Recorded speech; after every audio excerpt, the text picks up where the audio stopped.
Hello, my name is Martin Blaser. I'm a professor of medicine and infectious diseases at Rutgers University, and this is Virus Support. I'm in my home in New Jersey. The filming crews are not here because they're in self-isolation, and so I'm all by myself. Does normal kitchen cleaner work to clean a virus off a surface, or should I be looking to use something more hardcore? The good news is that the virus is susceptible to many different kinds of cleaners, whether it's soap and water or alcohol that's in Purell and other products, kitchen cleansers, Clorox, or various chlorine compounds. Cleaning things off, even with soap and water, will do a terrific job. In a pinch, you can use vodka. Given that many people have had COVID-19 without knowing it, is there a way to test whether people had it? The virus lasts in a person for some number of days or perhaps weeks, and then it's gone.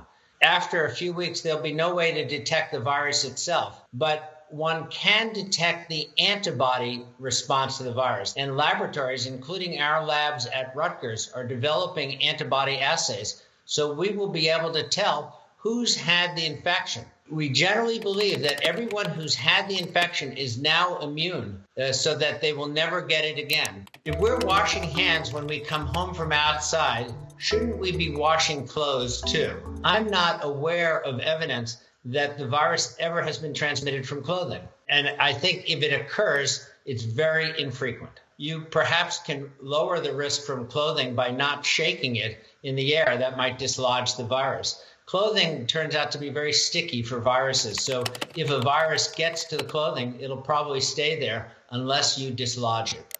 What actually happens when you get coronavirus? So it's like getting any kind of infection or any kind of viral infection. When the virus comes into your body, it starts to multiply. And it keeps multiplying until your immunity is able to eliminate it. Some people never have any symptoms whatsoever. Some people have mild symptoms, and some people get more severely ill. So there's a lot of variation, and that's something very important for the public to understand. Probably most of the coronavirus infections that occur will either have no symptoms or have very mild symptoms. In a place like the United States, maybe 100 million people will get it in the next some months. So even if severe infection is uncommon, those numbers add up. Weren't we warned last year that people were using too much hand sanitizer and the result would be super germs? Should we use it or not use it? Should we limit how many times we use it in a day? In normal times, when you don't have a lethal virus that's circulating, you shouldn't wash your hands too much because you're washing off good germs that help protect you against bad germs. Our body is full of germs. We call that the human microbiome. Those are the bacteria that live in and on our body. And we live with these germs all of our life. We've inherited many of them from our mother, and she inherited it from her mother, and it goes on for thousands of years. These are ancestral organisms. They help us fight infections. They help us digest our food. At present, we have a lethal virus that's circulating. We need to wash our hands as often as necessary after we have contacts that put us at risk. So the two really aren't contradictory. It's all based on the context of what's circulating. How do we handle grocery checkout with this virus spreading? We tap screens, touch products, pick over produce, grab freezer handles, grasp grocery cart handles, punch credit card keyboards. So we're using our hands all the time. And when we're in a public place, every time we touch something, we have the chance of picking up the virus. The good news is that the virus doesn't go through our skin, but from the hands, it can go to our face, and that's where it's risky. So after you have these exposures in a grocery store or elsewhere, you should use a hand sanitizer. The alternative is to wear gloves in public places where you're going to be using your hands. And the good news for that is that you can wash your gloves with soap and water and reuse them many times. I know you're probably lying to me, but is only one strain going around. When should we begin to expect mutations? So at this point, there are two major clusters. There's the original cluster from China, from which all strains are descended. And then there's a cluster that has been present in Europe, which is a variant of that. At this point, most, if not all, the strains in the U.S. are related to that original Chinese strain. But this is an active area. I wouldn't be surprised if some of those European strains come to the U.S., emerge in the U.S. as well. How many tests are available in the United States? I think everybody knows that we've had a real problem getting enough tests up and operating. And although the number of tests is coming up all the time, it's only a fraction of what we really need. We have a need for millions, if not tens of millions of tests, because just about everybody I know wants to know what's their status. And especially if they have any symptoms at all of cough or fever or sore throat or shortness of breath, shouldn't we start nationally calling out to all recently retired but able doctors, nurses, first responders, EMTs, and pull them into emergency training to help support our hospital staffs during the crisis? Older people are at more risk for severe manifestations of the infection if they get it. So we're putting our people on the front line who are at high risk. Nevertheless, you can think about this as a war. And we're at war with this virus. And there are people all the time who volunteer to help in wars for a good cause. So I don't think we should require any retired people to do this because they do have danger. But if people volunteer and they protect themselves and they're aware of the risk, I would welcome their help. I get food deliveries. How long does the coronavirus stay on plastic bags? Wear gloves when you're taking things out of the plastic bags and then throw the bags away. If you touch the plastic bags, wash your hands with soap and water. Then your risk should be zero. I have a hypothesis. Countries closer to the equator have very low confirmed cases of the coronavirus.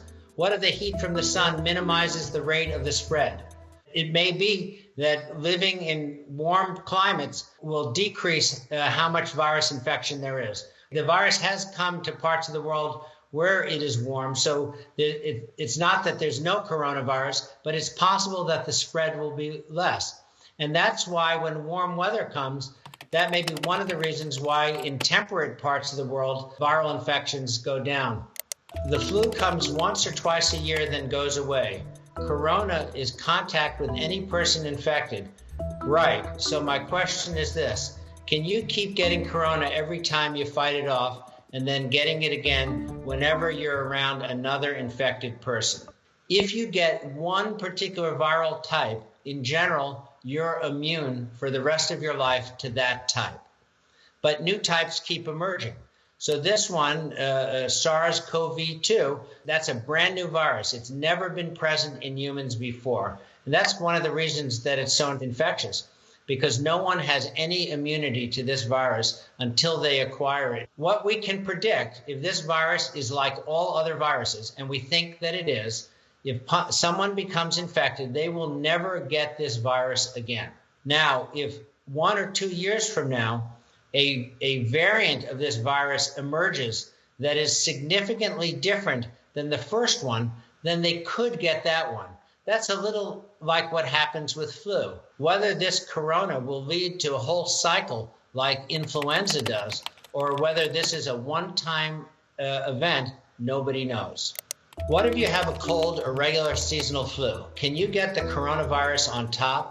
If so, as your immune system is already stressed, does that put you in the vulnerable category? Can't find any info on this. When you have a viral infection, your immune responses are all revved up. And so usually you do not get a second viral infection. If you have the flu and coronavirus lands on you, probably your revved up immune system will eliminate it.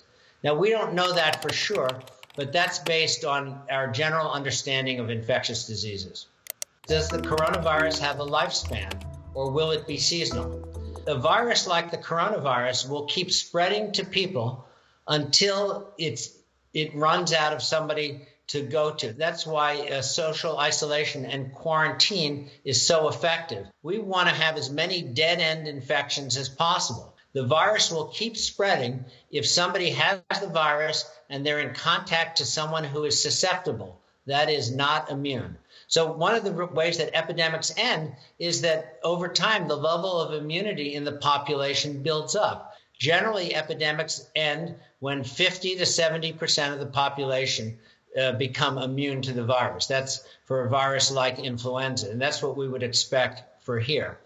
Another way that we can increase immunity is to develop a safe and effective vaccine. The problem is testing the vaccine, because you have to test it to make sure that it's safe. With vaccines, there is the possibility of side effects, and there's also the possibility that they will make an infection worse instead of making it better. And for certain respiratory virus infections, like the influenza, there's a definite season. It comes in the autumn, it's there in the winter, it dies down in the spring, it's generally at very low levels in the summer, and then it comes back in the fall. So we're hoping that good weather will slow this down, but then it could come back in the fall, just like other viruses do. But at least that might give us an extra 6 months to develop effective treatments or maybe an effective vaccine. I usually wash clothes in cold water. During coronavirus outbreaks, does washing, including coats in hot water, help alleviate spread of the virus? In general, washing is going to eliminate the virus. There's a big dilution factor with water. Any detergent lowers the virus. Any use of bleach will eliminate the virus. So all these things together pretty much make laundry free from virus transmission. So people that get the coronavirus and recover, how long does that last? Anybody know?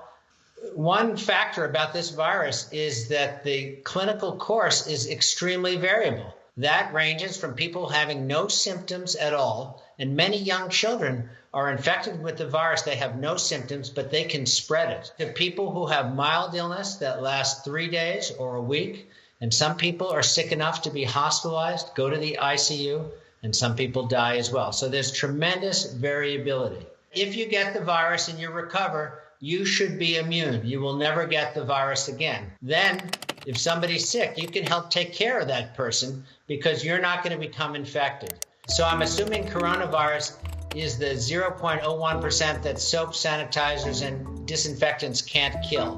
This coronavirus is very susceptible to soaps and sanitizers if they're used. If they're not used, then the virus can transmit. The important take-home message is that if people use soap and water or hand sanitizer after their hands get exposed, they will be largely protected. Any doctors that know how coronavirus spreads, is washing and drying your hands with surgical gloves on a good strategy, or was that a serial killer at the airport? If you wear gloves, you will be protected from the virus. If you want to reuse the gloves, just wash them with soap and water and dry them off, and then you can use them again. I'm not sure what you mean by serial killer at the airport. I'm not aware of any unusual events. This guy just bought $300 worth of toilet paper. Am I missing something? Is the coronavirus going to have us all living in the bathroom? Why is toilet paper more important than food? Why are you not buying stuff to keep you alive? Why do I not know the secrets? This happens before hurricanes as well. People start hoarding things. They're afraid they're going to run out. And somehow people got the idea that toilet paper was in short supply. So it's gone from the supermarket shelves everywhere because nobody wants to run out of toilet paper. I don't think there's anything special about this. It's just people panicking and their fear and their hoarding behavior. So does corona not spread through the air? We know that the most important route of spreading it is through droplets, the viral particles and the droplets that somebody is coughing or sneezing. But we also know that it can be spread from people who aren't coughing or sneezing. They have no apparent symptoms. So there is some airborne transmission. It's probably worse in small spaces like classrooms or elevators and the like. So it occurs, and that's why social distancing is so important. Is there any app yet which connects people who are self-isolating over the coronavirus and have time on their hands and good Wi-Fi with charities or individuals who have jobs that need doing?